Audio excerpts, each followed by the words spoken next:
அதிமுக பொதுச் செயலாளர் எடப்பாடி பழனிசாமி எடுக்கும் முடிவுக்கு அனைவரும் கட்டுப்படுவோம் என்று முன்னாள் அமைச்சர் திண்டுக்கல் ஸ்ரீனிவாசன் தெரிவித்துள்ளார்.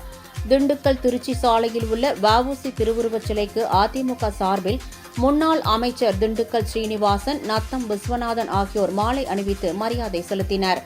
பின்னர் செய்தியாளர்களை சந்தித்த முன்னாள் அமைச்சர் திண்டுக்கல் ஸ்ரீனிவாசனிடம் கோபிச்செட்டிப்பாளையத்தில் செங்கோட்டையன் அனைவரும் ஒன்றிணைய வேண்டும் என கூறி அதற்கு 10 நாட்கள் கெடு விதித்திருப்பது குறித்து கேள்வி எழுப்பப்பட்டது.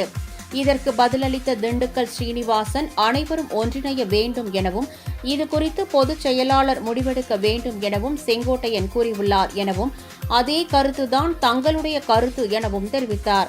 மேலும் பொதுச் செயலாளர் எடப்பாடி பழனிசாமி எடுக்கும் முடிவுக்கு அனைவரும் கட்டுப்படுவோம் என்று திண்டுக்கல் ஸ்ரீனிவாசன் கூறினார். அதுக்கு என்ன முடிவெடுக்கணும், பொதுச் செயலாளர் முடிவெடுக்கணும்னு சொல்லியிருக்காருல்ல, ரைட், அதுதான் எங்களுடைய கருத்து. பொதுச் செயலாளர் அவருடைய கருத்துக்கு, அவர் சொல்லியது மாற்று கருத்துக்கு எல்லாரும் சொல்லிக்கிட்டு இருக்காங்க. எங்களுக்கு ஒன்றும் அதில் என்ன கருத்து என்பது எங்களுடைய கழகத்தின் பொதுச் செயலாளர் மாண்புமிகு எடப்பாடியார் எடுக்கிற முடிவுக்கு நாங்கள்